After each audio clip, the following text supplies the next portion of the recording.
Baik, terima kasih pimpinan dan anggota Komisi 1 yang kami hormati. Terima kasih atas beberapa tanggapan dan pendalaman yang disampaikan, persis seperti apa yang disampaikan oleh pimpinan rapat, bahwa kami mencatat ada beberapa klaster pertanyaan dan pendalaman yang disampaikan oleh para anggota Komisi 1 yang terhormat, yaitu kurang lebih adalah posisi LCS, kemudian BRICS, pelindungan WNI, dan beberapa hal yang mungkin sedikit di luar daripada klaster-klaster yang telah kami buat tersebut.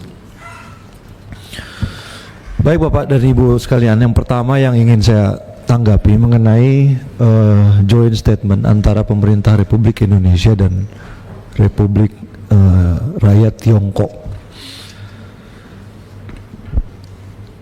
bahwa di situ disebutkan bahwa kita akan melakukan joint development di wilayah yang disebut sebagai overlapping claim, kemudian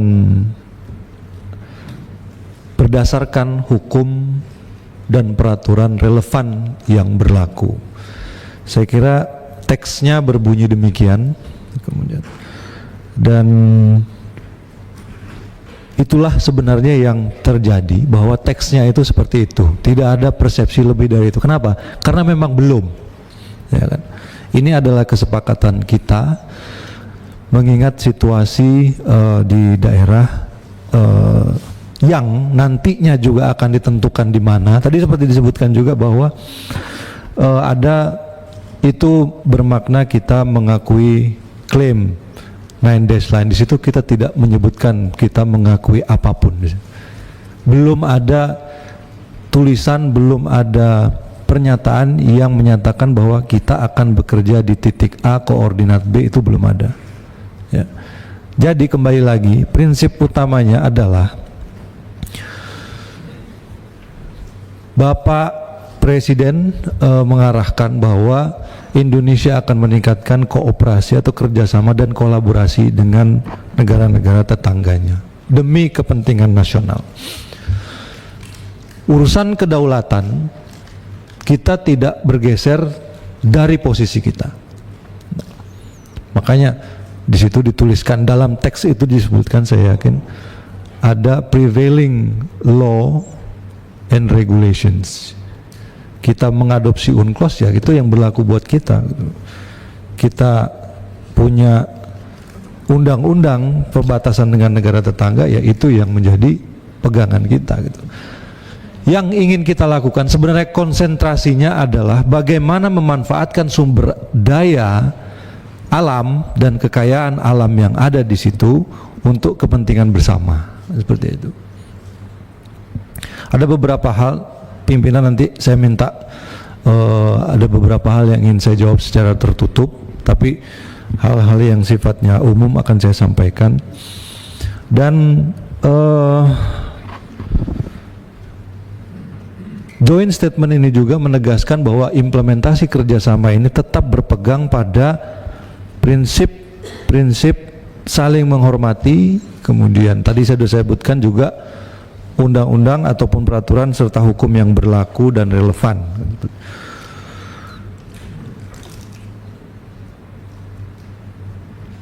Indonesia juga tetap pada posisi bahwa tidak ada basis hukum internasional yang sesuai dalam rangka dalam urusan 9 dash line. Dan di situ juga sama sekali tidak kita sebutkan, tidak ada disebutkan urusan 9 dash line ini, bahwa komitmen Indonesia pada semua perjanjian internasional yang ada itu tetap berlaku, ya. Kemudian ratifikasi dan implementasi perjanjian bilateral yang ada juga masih tetap berlaku.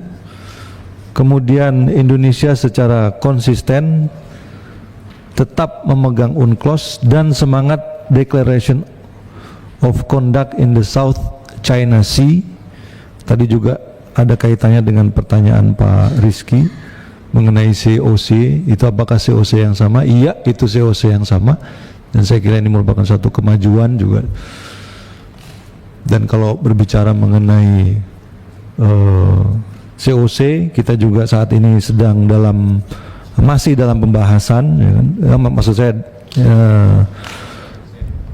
ya dengan ASEAN, karena pada tahun 2023 ASEAN dan RRT sudah sepakat untuk mempercepat negosiasi COC yang berjalan sejak tahun 2019.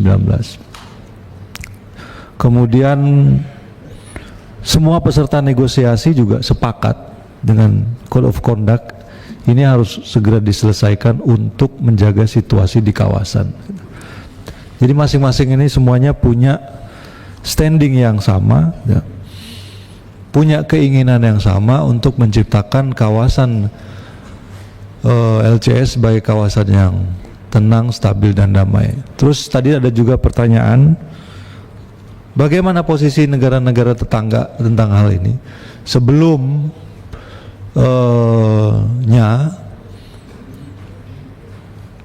sudah disampaikan mengenai rencana joint development ini kepada beberapa pemimpin negara tetangga kita, dalam rangka mengurangi tensi yang ada, kemudian memanfaatkan sumber daya yang ada. Indonesia mengambil langkah untuk bekerja sama, ya kan? Melakukan joint development. Kalau di situ ada ikan, kita kerjasamakan ikannya. Kalau di situ ada sumber daya lain, kita kerjasamakan sumber daya lainnya, berdasarkan itu tadi prinsip-prinsip hukum internasional yang berlaku dan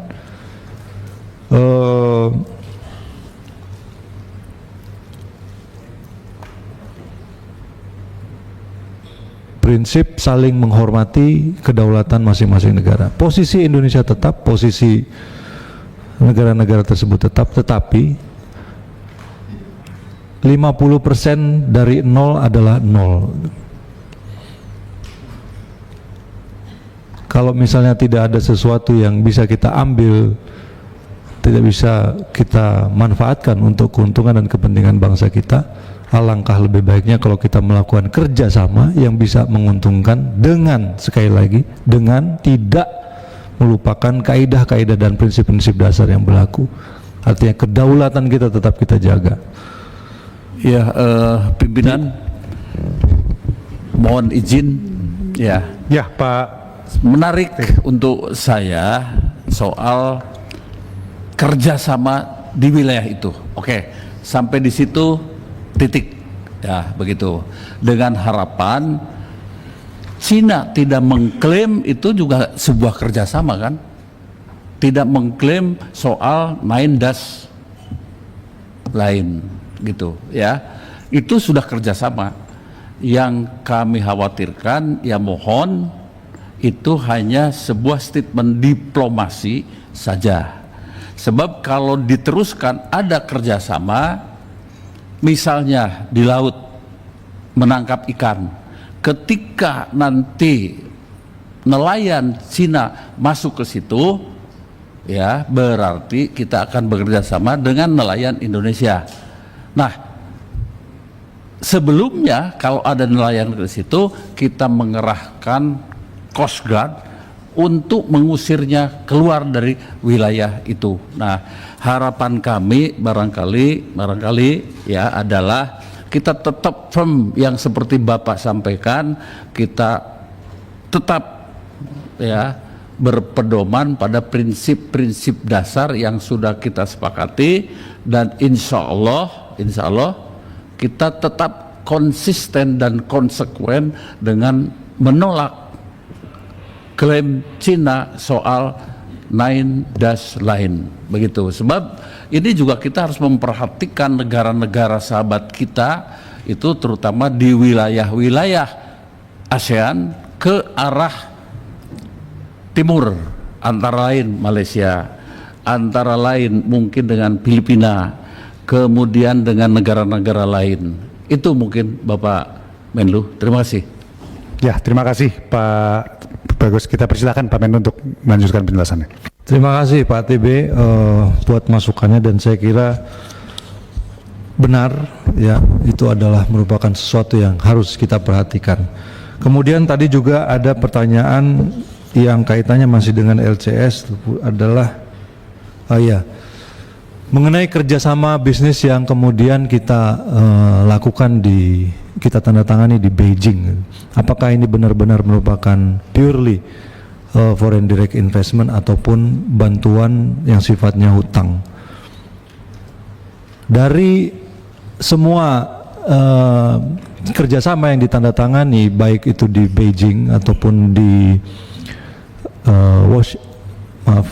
apakah itu di Rio de Janeiro atau kemudian di Inggris, itu semuanya merupakan perjanjian bisnis dan komersil. Jadi tidak ada hutang yang kemudian dibebankan kepada kita.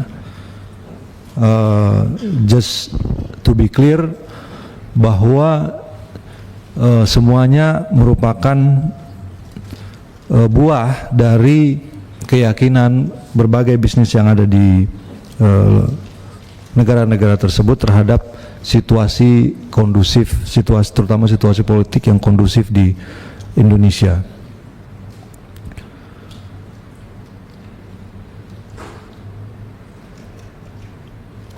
Kemudian mengenai BRICS,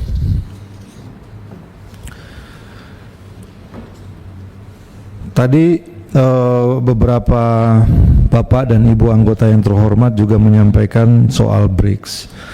Yang pertama dari Ibu Amelia Anggraini yang saya kira cukup komprehensif tadi yang disampaikan.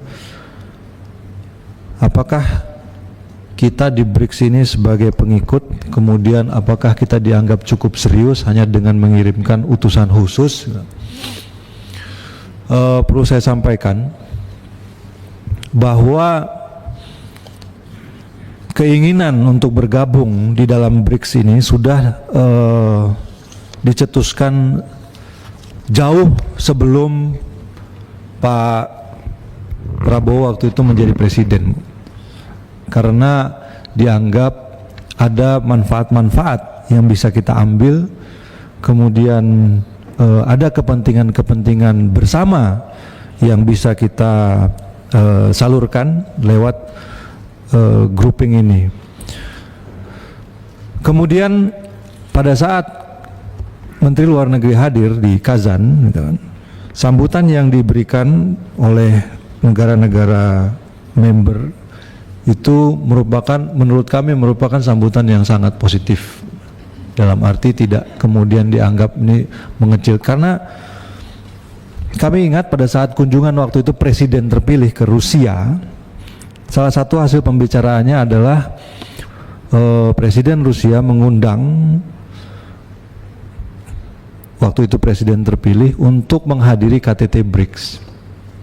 Namun karena tanggalnya itu berhimpitan dengan kondisi bahwa di Indonesia baru terjadi pelantikan presiden, kemudian beberapa hari pelantikan menteri dan sebagainya, presiden terpilih waktu itu Pak Prabowo meminta maaf tidak bisa hadir dan akan mengirimkan utusan khusus.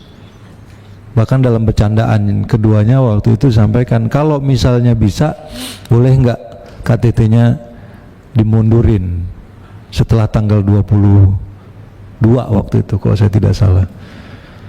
Yang juga dibalas oleh Presiden Putin, bagaimana kalau kita majukan jadi tanggal 17 Oktober bertepatan dengan hari ulang tahun. Jadi sebenarnya suasana dan chemistry-nya sangat bagus, yang ingin saya sampaikan ya. Suasana dan chemistry-nya sangat bagus, jadi tidak ada sesuatu yang sifatnya kita menganggap ini tidak penting kemudian presiden mengirimkan utusan khusus. Dan saya kira saya juga perlu menyampaikan bahwa ada mekanisme dari satu negara untuk diterima menjadi anggota BRICS. Yang pertama, kita menyampaikan intention kita untuk bergabung dengan BRICS, yang kemudian akan dicatat sebagai negara yang tertarik atau interested country. Dari situ nanti kemudian dibahas oleh BRICS member menjadi prospective member, kemudian nanti ada tahapannya lagi invited member, dan yang berikutnya adalah member state. Memang pada saat KTT BRICS di Kazan kemarin ada sesuatu yang sedikit berbeda, bahwa ada yang disebut dengan istilah partner. Ada 13 partner countries yang waktu itu ditulis. Ini sebelumnya belum pernah ada. Namun saya dapat sampaikan di sini bahwa excitement untuk menerima Indonesia itu ada. Excitement untuk menerima Indonesia dengan itu ada, dan saya kira sangat besar.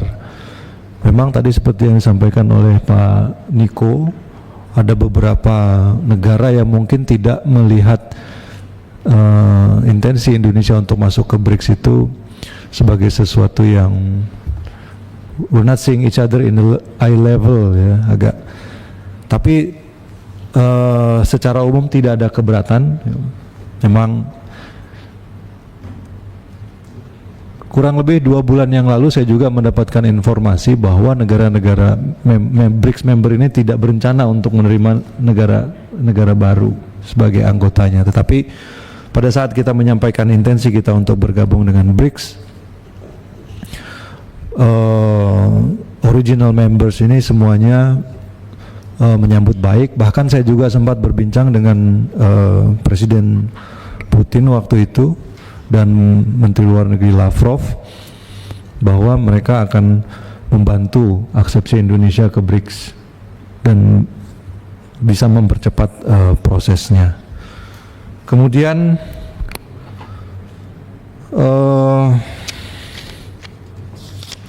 masih kaitannya juga dengan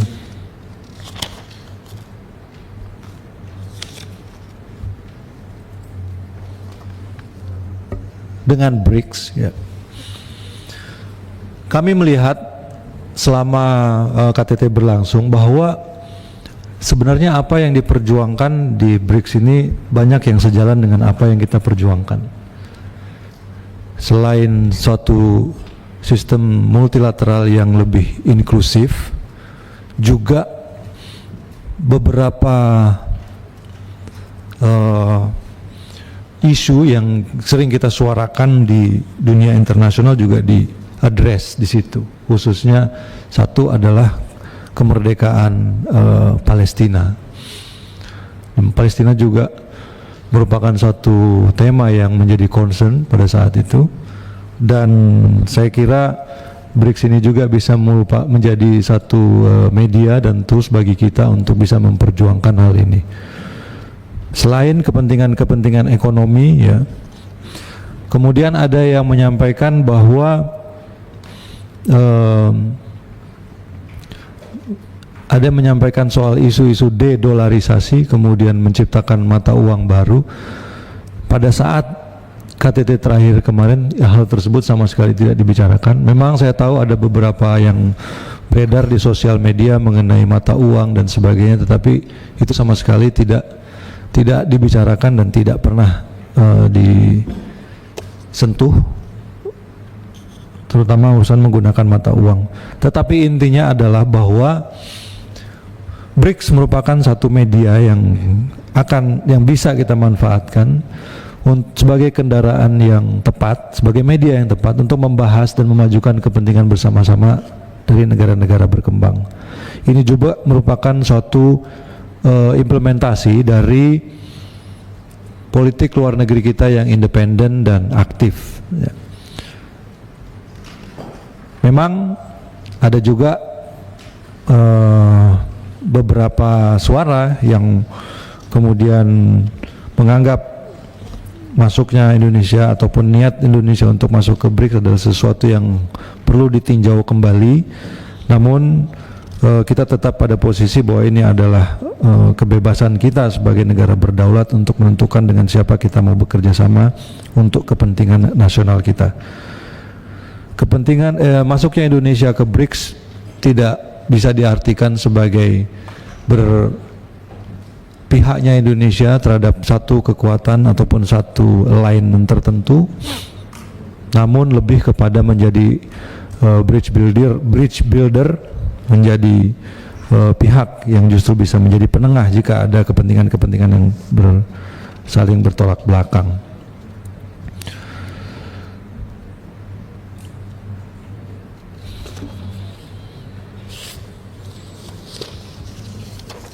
Izin Pak Ketua, Pak Menteri, sebelah kiri Pak. Tadi Pak Menteri menyampaikan bahwa ada tahapan-tahapan yang harus dilalui untuk prospective member untuk bergabung dengan BRICS. Pertanyaan saya, kita sekarang ada di tahapan apa? Baru di intention atau sudah dianggap sebagai prospective member di fase kedua yang tadi Pak? Kita di interested country. Interested state, ya. Dan itu nanti pihak mereka yang akan mengakses itu. Satu hal yang juga yang perlu saya sampaikan terkait dengan itu adalah bahwa BRICS akan menyesuaikan dengan hukum, tata cara dan norma yang berlaku di negara-negara calon anggota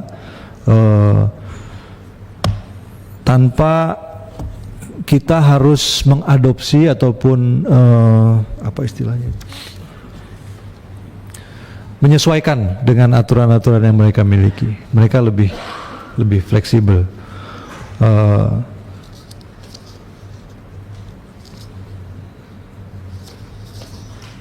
Saya kira itu yang berkaitan dengan BRICS sesuai dengan mungkin sedikit Pak Ketua, karena tadi Pak Menteri yang Pak Menteri sampaikan Pak Rizky diingat waktunya ya. Baik. Sebenarnya terkait dengan tadi Pak Menteri sampaikan adanya potensi dedolarisasi yang sampai saat ini hanya sebagai rumor dan tidak dibahas sama sekali di KTT kemarin, tapi ini kan bukan isu dedolarisasinya Pak, tapi lebih ke simbol bahwa saat ini kemarin Presiden Trump mengeluarkan statement bahwa kalau sampai BRICS membuat currency sendiri akan dikenakan tarif 100% dan lain sebagainya. Saya percaya itu pasti masih membutuhkan waktu dan itu masih berandai-andai terkait dengan pembuatan currency. Tapi yang lebih pentingnya adalah simbol di mana saat ini BRICS dianggotai atau salah satu kedua anggotanya adalah negara-negara yang akan terus mencoba untuk melarikan diri dari economic sanctions yang diberikan oleh Amerika Serikat itu sendiri. Pertanyaan saya singkat saja, setelah nanti dilantiknya Presiden Trump sebagai Presiden Amerika Serikat, apakah ada upaya ataupun langkah-langkah antisipatif yang dari pihak Kementerian Luar Negeri itu sendiri akan ambil terkait dengan pressure yang nanti mungkin bisa terjadi setelah pelantikan Presiden Donald Trump kembali? Pressure, karena kemarin kita kan pertama kita apresiasi bahwa intensi Indonesia bergabung dengan BRICS, itu satu Pak. Kedua, kita juga mau bergabung dengan OECD yang akan disupport juga, artinya kita mau bermain di belah dua pihak dan politik bebas dan aktif in action. Tapi yang kita dengar dari tone yang digunakan oleh Presiden Donald Trump, dari statement-statement beliau terkait dengan BRICS dan juga intonasi yang beliau sampaikan ketika nanti setelah dilantik nanti yang bisa memberatkan kepada anggota-anggota ataupun prospektif member dari BRICS itu sendiri. Pertanyaan saya kepada Pak Menteri, apakah sudah dipikirkan satu langkah antisipatif yang kemungkinan nanti ke depan bisa turut memberatkan Indonesia kalau kita jadi bergabung dengan BRICS itu sendiri Pak? Saya kira ini ya sebabnya kenapa ya, saya kira Pak Presiden Prabowo juga menitik beratkan peningkatan kemampuan dan kesejahteraan kita secara ekonomi untuk bisa berdiri di atas kaki kita sendiri. Karena inilah yang sama-sama kita lihat yang terjadi di dalam percaturan global.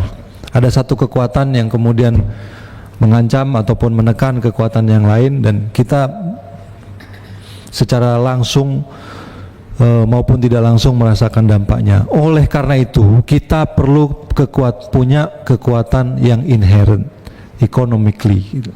Sebabnya pemerintah sekarang menitik beratkan program-program pemerintah itu pada swasembada pangan, swasembada energi, kemudian hilirisasi. Dengan demikian ketergantungan kita itu tidak besar dan kita akan lebih mudah menentukan arah politik kita sendiri. Nah, kemudian saya tadi tidak bilang bahwa tidak ada isu dedolarisasi di BRICS. Saya katakan bahwa pada saat KTT hal ini tidak dibicarakan, ya kan. Nah, tentu saja kembali lagi, jika kita menganggap bahwa ada hal-hal yang akan merugikan kepentingan nasional kita, ya kita bisa saja tinjau ulang ataupun lihat kembali. Yang penting intinya adalah bahwa bergabungnya kita dengan grouping multilateral manapun ini diarahkan kepada kepentingan nasional bangsa kita. Yang pertama. Kemudian saya terima kasih tadi atas beberapa masukan dan pandangan Bapak dan Ibu anggota Komisi 1 yang terhormat mengenai dukungan anggaran. Kemudian satu hal lagi juga yang ingin saya address Pak Rizky tadi, bahwa ada beberapa pandangan-pandangan yang mengatakan bahwa Indonesia itu seolah desperate ingin impress. Tidak, sama sekali tidak benar. Saya kira justru yang terjadi malah kebalikannya, bahwa banyak pemimpin-pemimpin negara yang impress sama polisi Indonesia dan ingin bekerja sama lebih besar dengan Indonesia. Kemudian Indonesia membuka diri seluas-luasnya, tentu saja tadi juga disampaikan merupakan suatu kerjasama ekonomi yang harus fair dan free. Kita ingin ada resiprokalitas di situ. Kita ingin ada suatu hubungan yang saling menghormati dan saling menghargai dan saling menguntungkan. Kemudian saya ingin menyinggung juga mungkin beberapa hal yang ada kaitannya dengan pelindungan warga negara Indonesia. Sebelumnya pimpinan, waktunya sudah lebih 13.30, apakah saya boleh meneruskan? Ya, kita 10 menit. Belum baca kesimpulan, jadi saya minta 15 menit. Ya, terakhir kali ya kita. Kalau misalnya itu nanti kita juga siapkan bisa jawabannya secara tertulis. Baik. Setuju? 13.45 kita lanjutkan. Baik, 10 menit. Banyak juga yang harus banyak. 15 Pak, sampai 13.45. Tenang. Oh, sampai 13.45. Ini agak kecepatan itu Pak. Mengenai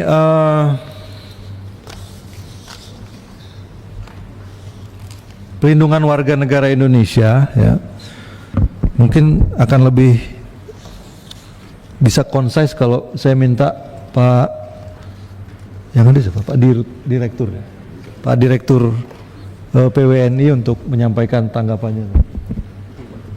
Ya, silakan Pak. Yang kami hormati Bapak Pimpinan dan seluruh anggota Komisi 1 yang kami hormati, atas izin Bapak Menlu, izin menyampaikan beberapa tanggapan terkait dengan update penanganan kasus pelindungan warga negara Indonesia secara singkat. Izin kami melakukan clustering. Pertama, yang tadi ditanyakan terkait dengan 35 warga negara Indonesia yang ditangkap di Malaysia. KBRI Kuala Lumpur telah mengirimkan nota diplomatik untuk meminta akses ke konsuleran. Mereka saat ini berada dalam detensi imigrasi di Tanah Merah, Kelantan. Kemudian terkait dengan warga negara Indonesia yang ditangkap di Amerika terkait dengan black money scam, saat ini yang bersangkutan telah bebas melalui bailout, namun KBRI Washington DC tetap akan memonitor penanganan kasus dan juga penegakan hukumnya. Kemudian terkait dengan kasus online scam, dapat kami sampaikan bahwa sejak tahun 2020 Kemlu mencatat terjadi peningkatan yang sangat tinggi jumlah kasus online scam maupun negara tujuan. Sejak tahun 2020 hingga November tercatat ada 5.118 kasus online scam yang awalnya hanya di Kamboja, saat ini sudah menyebar ke 9 negara tujuan. Dan beberapa langkah yang dilakukan, pertama kita pastikan pelindungan bagi para korban, menyediakan shelter, pendampingan hukum, hingga memfasilitasi repatriasi di Indonesia. Langkah-langkah bilateral, regional, multilateral melalui ASEAN, Bali Proses juga sudah kita lakukan. Tantangan yang ingin kami highlight adalah pertama, dari kasus online yang ada di Miyawadi, termasuk tadi yang disampaikan Bapak Robiin, anggota DPRD Indramayu yang saat ini masih ada di Miyawadi. Karena status Miyawadi merupakan wilayah konflik yang tidak bisa diakses oleh otoritas Myanmar. Dan kami mencatat masih banyak WNI kita yang masuk ke Miyawadi. Sudah ada 196 WNI kita yang sudah bisa kita pulangkan dari Miyawadi, termasuk 21 yang kita pulangkan 2 hari yang lalu, namun masuk terus.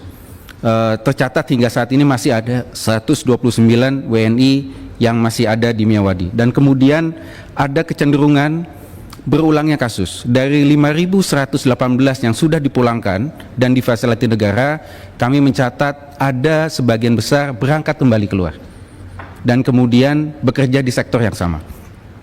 Ketiga, kami melihat ada kecenderungan para pelaku, jadi kami sampaikan bahwa semua yang terkait dengan online scam tidak semuanya korban TPPO, melainkan juga ada pelaku.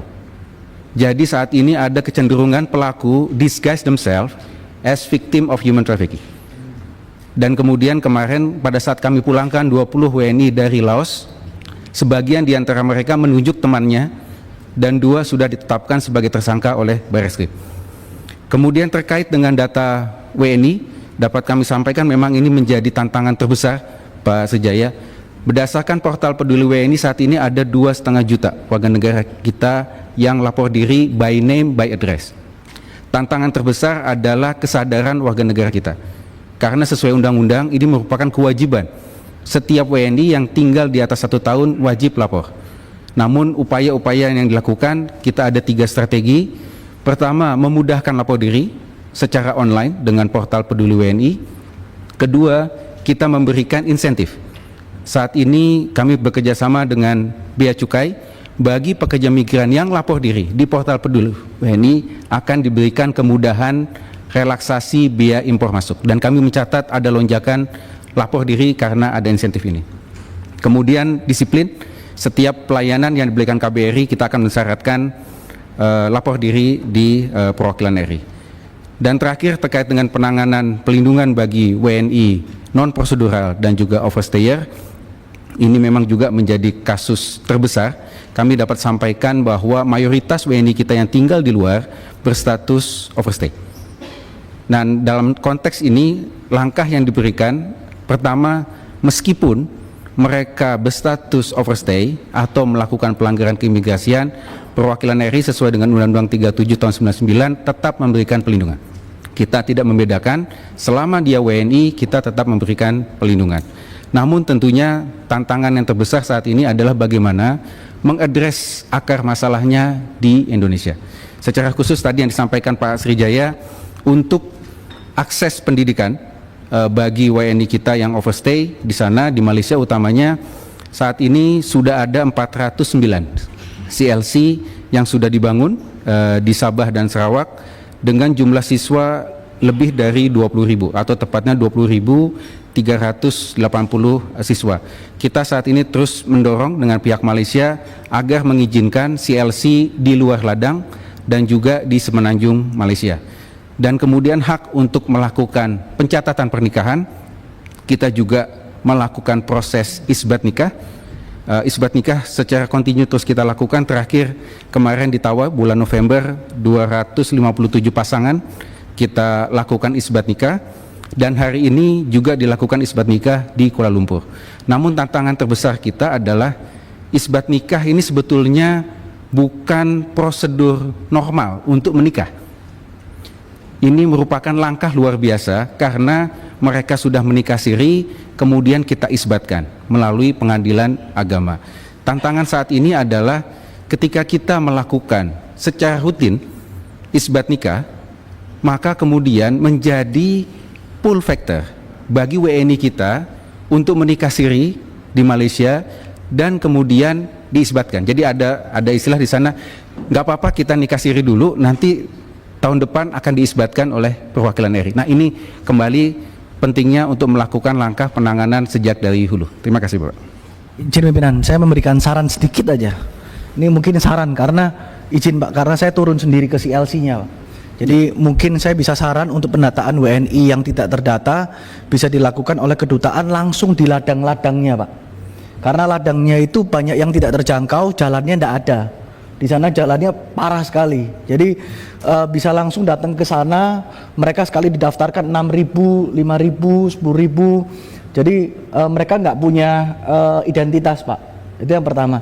Terus yang kedua Pak, terkait CLC ini, saya ke CLC-nya Pak. Saya sudah hadir ke CLC-nya. CLC-nya itu dari daerah 1 dengan daerah 2, daerah ketiga ini legalitasnya sama. Kenapa mereka legalitasnya sama?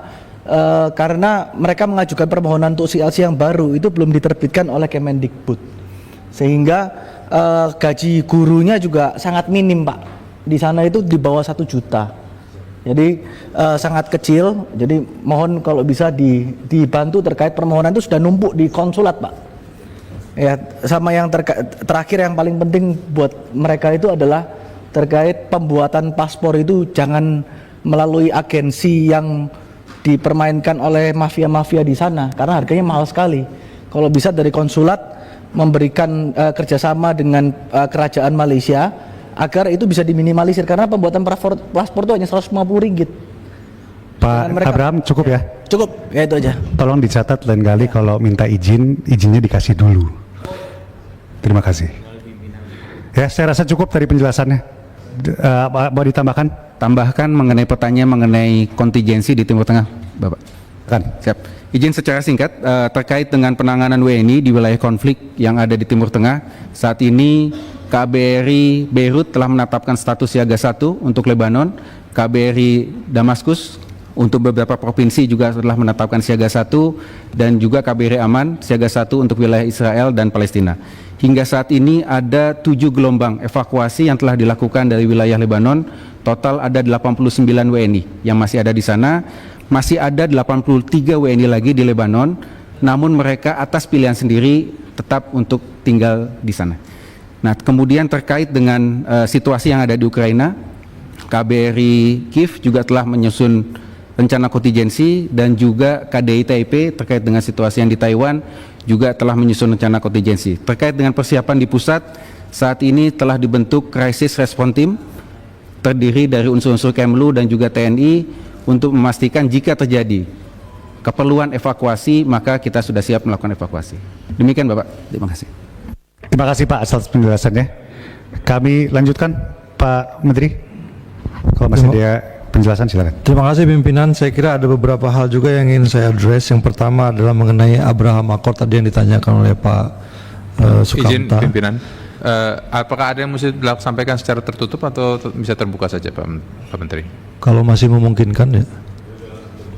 Langsung tertutup aja kalau gitu Pak Menteri. Baik. Tertulis saya, juga boleh.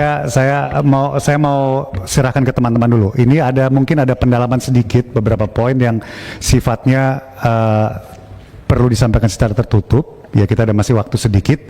Apakah kalau Pak teman-teman setuju kita lanjutkan pembahasan ini secara tertutup? Gimana, Bapak Ibu? Setuju?